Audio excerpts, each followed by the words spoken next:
Hello, leading ladies. It's me, Cristi Schrader with Altered Story, and I'm here tonight to share another story with you about how God altered my story.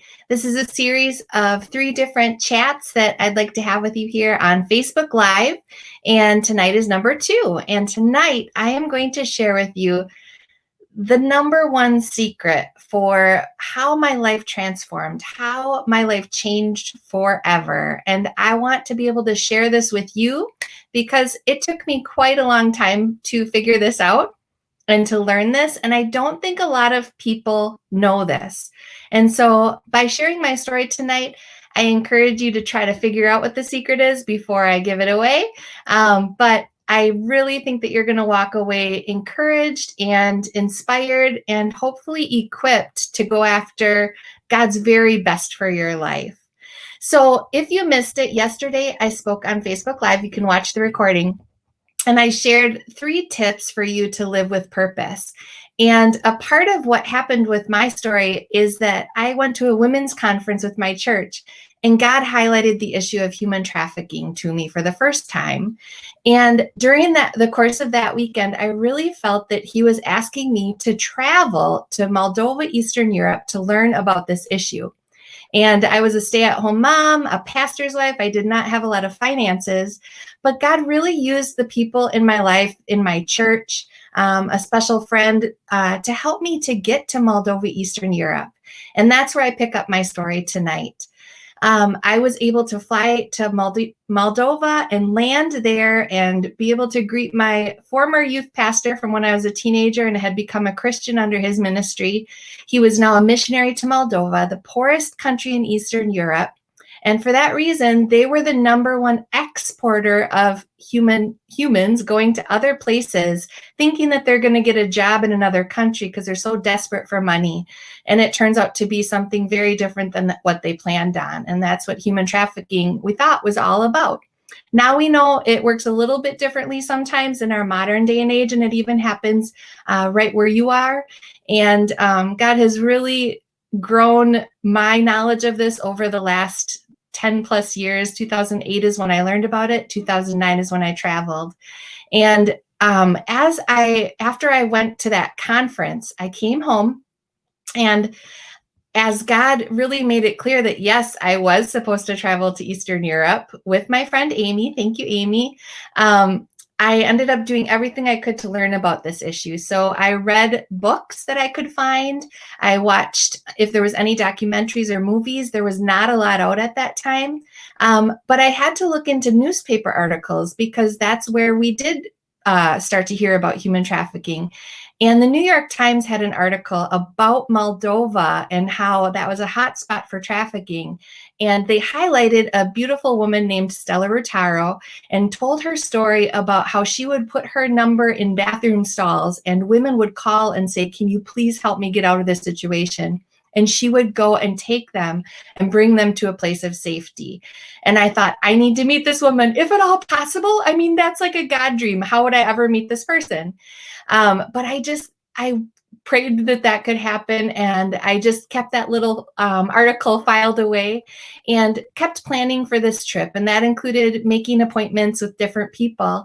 And we did land in Moldova. And I was able to, with the help of Pastor Troy, Darren, Pastor Troy arranged a few different awesome meetings.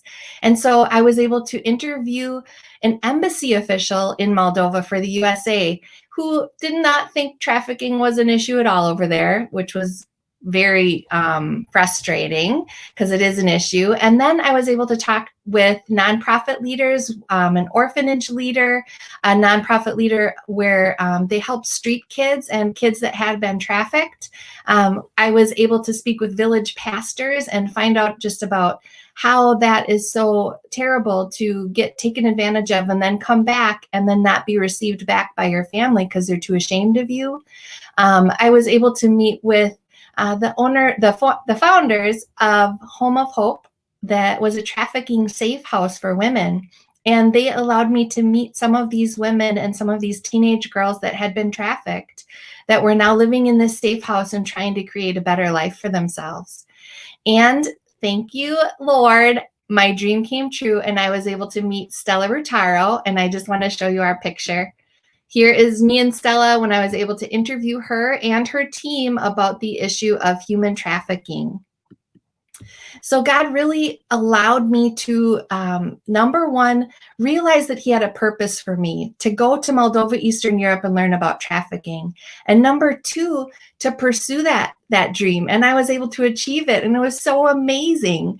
But what do you do after you've achieved a big dream? I mean, ask any famous football player, what happens after you've like hit your peak?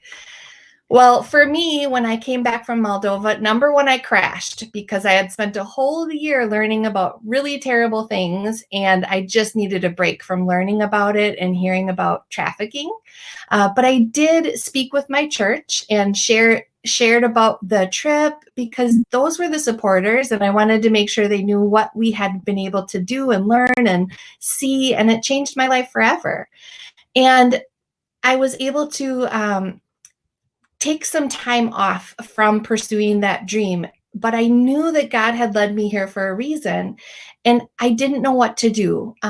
With someone without a lot of financial resources, I was staying home with my kids at this time. They were only 3 and 5 years, or what would it be, 3 and 6 by the time I went to Moldova.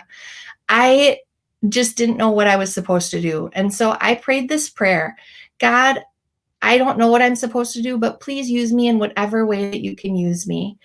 And I continued to pray that prayer in different ways, like, Lord, you know what you can do. Just somehow hook me up with however I can help. And so I gave him that prayer of just, please use me in whatever way. And I had no clue what he might do. But what I did do is I asked God to make me willing to obey whatever that would be. And as He continued to walk through life with me, if I would read a book, I would be able to learn more about human trafficking. If He led me to a conference and provided the finances for it or a way to go, I would go. I would walk through any open door that God gave. Unfortunately, he asked me to publicly speak, and I was not a fan of that. But I did speak, like I said, at my own home church. But that the opportunities began to open up where I was able to speak at our local university and other churches and clubs and things like that about this issue of human trafficking, which nobody really knew about way back then. And even still, we're still learning about it. But it was my opportunity to be able to share about human trafficking with people. So God accomplished His purposes through my life during that time, also as I offered Him my skills. So I want you to think, what kind of skills do you have that you could offer to God? For me, I was a pastor's wife and had already been small group leading and was enjoying that. And so I began sharing about trafficking in those small groups. And I had always loved putting on events at our church. And so I knew how to do that. And I decided that I was going to combine my interests. I love creativity and I love people being able to use their creativity. And so we pulled together and organized an art fair where our local artists got to sell their things at our church. And we raised over $3,000 for Project Rescue. And so we were able to raise money and awareness for that. And those kinds of opportunities for me to be able to use my skills, God just used those. It wasn't like I had a career in anti-trafficking or anything like that. I just was open to what He had for me. He also accomplished His purposes in my life through my strengths. And if you've ever taken Strengths Finders, that can be really eye-opening. I suggest getting that $12 book to find out what your top strengths are. Mine is connectedness, which means I can see the connections between people and things and events and ideas. And I loved to bring people together and to connect people about anything, but especially about this issue, because it really does take a lot of people coming together to impact the world for this modern day slavery, trying to get rid of this. It takes everybody. So I would bring people together, and we put on some community events at our church that brought in Christians and non-Christians alike. And the biggest thing was that me and a couple other ladies that I had met through these trafficking connections, we started a Facebook group, and it's called Central Wisconsin Against Human Trafficking. And now we have over 1,600 people there to be inspired and educated and hopefully mobilized to do something that they can do, whatever it is in their job, in their community, to fight this issue and learn more. So I invite you to join us at Central Wisconsin Against Human Trafficking. One thing that we don't give enough weight to is offering our interests to God. And if you think your hobby isn't that important, I'd say think again, young woman. For me, I have always loved paper crafts, and I would do scrapbooking and I would make cards and love to do all of that. And so after getting back from this big dream being realized, I was like, maybe I could use my interest in crafts somehow. And Etsy had just started, and that's an online place where people can sell their things that they make. And I ended up making really cute little home decor and just different items out of vintage books, which I love anything vintage. So that's another interest God used. And I created Altered Story, which was a business where I was changing and altering physical books to give back money to hopefully alter and change the lives of trafficking victims. And that's how Altered Story got started. And I was able to raise awareness about human trafficking as I sold things on Etsy and craft fairs and things like that. And it was really neat as a stay-at-home mom to be able to do whatever I could to help with this issue. You may or may not know Altered Story has really evolved since then. And tomorrow, when I share with you the 4 things you must do to reach your full potential, I'm going to share a little bit more about how me going after my dream to mobilize women to pursue the purposes of God and change this world, how Altered Story sort of has evolved. And I hope that that will be really inspiring to you as well. So back at that conference in 2008, I was feeling empty and without direction before I showed up. And God really showed me that he wanted to use me with the issue of human trafficking.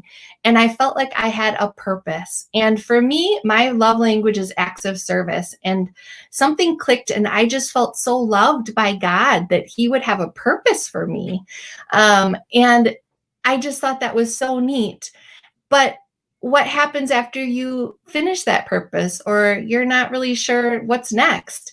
One time I heard Oprah speak, and she believes that we each have one divine destiny that we're put on earth for. Do you think that's true? Because it does not sit right with me.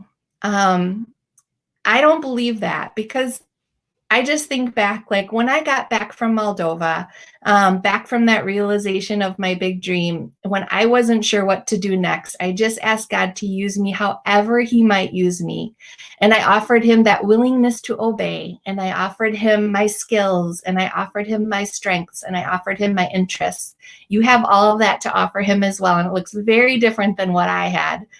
But he used all of those for his purposes, not just for the human trafficking effort. Because before, during, and after my trip to Moldova, the things that I was learning and doing to shine a light on modern day slavery, those truly impacted me. Those really impacted my family. Those affected my church. And they even influenced my entire community, even to an online level, far reaching, more than I could have ever asked or imagined, as his word says. And so if you haven't figured it out by now, the secret that transformed my life that I didn't realize until looking back, and that I hope by sharing with you today will sort of like just broaden your view, broaden your horizons, open up your life to joy and peace and confidence that God is going to use you, is that he doesn't just have one purpose for you. God has many, many purposes for you. I'm so excited that he created each one of us to live an abundant life. It wasn't to live an abundant day. He wants us to be enjoying life and living life to the full each and every day. And so I just encourage you that through the relationships that you grow with God and even with yourself and with other people, that you are able to pursue the purposes of God every single day. And that's living a truly full life. I was thinking about theater kids, at high school and maybe even community theater. If you're a theater kid, raise your hand in the comments.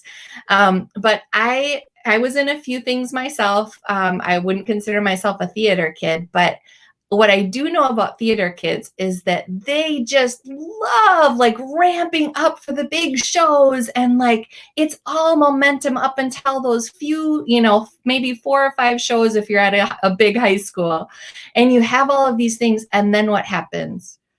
It's the crash, right? After the final night, they crash, and many teenagers actually get really depressed because it's all said and done. And I don't want you to be a theater kid when it comes to God's purposes, because what was truly important for those kids actually was the skills that they were learning as they were doing their performances, the relationships that they were making as they were, going through high school and having such fun.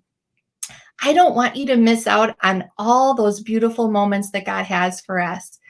The secret to a transformed life is not all about the big dream. It's not all about accomplishing a huge goal. Although I really believe that if you have one, it points you in a direction that God wants you to go. And I know for me, if I didn't have that big dream, that I would not have met the people that I met. I wouldn't have accomplished the things I did. I wouldn't know the things that I know right now. So I think there's value in that. But the true value is in the journey. The true value is how God can accomplish his purposes through little old you, using your skills, your talents, your strengths, your interests, whatever connections you have with people. He wants to use you. And so I just truly believe that God has many purposes for you, not just one. You don't have to worry about missing your purpose in life. And if you ever need any more encouragement of just going after God's best for your life, that's what Altered Story is here for. And I would love to talk to you more about it. Just reach out to me with any questions personally or whatever. But just know, lady, that I believe in you, and I believe that God already has used you, and I believe that you already have things in your suitcase for this journey that only you can do, things that only you can accomplish, because God has already prepared you for those things. And so starting tonight, starting tomorrow, I want you to be looking out for the purposes of God, the potential that he has to use you to impact this world, okay? So give me a thumbs up if you agree. And I thank you so much for spending this little time with me tonight. If you want to learn about how you can reach your full potential, I'm like super excited to share with you tomorrow night. That's what I'm going to share with you through story again. And God bless you, ladies. You're awesome. Take care.